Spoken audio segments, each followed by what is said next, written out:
छत्रपती संभाजीनगर जिल्हा परिषदेच्या निवडणुकीत दिवसभरात मोठा राजकीय गोंधळ बघायला मिळाला। तब्बल 9 वर्षांनंतर भारतीय जनता पक्षाने पुन्हा एकदा जिल्हा परिषदेत एकहाती वर्चस्व निर्माण केले। 63 सदस्यांच्या सभागृहात भाजपाने स्वतःच्या 23 सदस्यांसह अपक्ष आणि इतर पक्षांच्या पाठिंब्याने बहुमताचा आकडा सहज पार केला आहे। या रंगतदार निवडणुकीत सत्ता कोणाची येणार, जिल्हा परिषद अध्यक्ष कोण होणार याकडे सर्वांचं लक्ष लागलं होतं। त्यातच मागील 2 दिवसांपासून दोन्ही शिवसेना एकत्र येण्याची चर्चा सुरू होती। अध्यक्षपदापासून भाजपला दूर ठेवण्यासाठी दोन्ही शिवसेनेकडून प्रयत्न केले जात होते, अशा देखील चर्चा रंगल्या होत्या।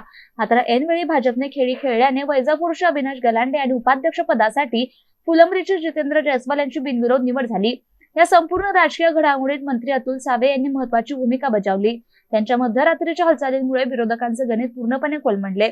शिंदे गटाने बहिष्काराचा निर्णय घेतला तर ठाकरे गटाने तटस्थ भूमिका घेतली, त्यामुळे भाजपसाठी मार्ग अधिक मोकळा झाला। महापालिकेनंतर आता जिल्हा परिषदही ताब्यात घेत भाजपने जिल्ह्यातील राजकीय समीकरणे पूर्णपणे बदलून टाकली आहेत। या विजयामुळे महायुतीत मोठा भाऊ म्हणून भाजपचं वर्चस्व पुन्हा अधोरेखित झालंय।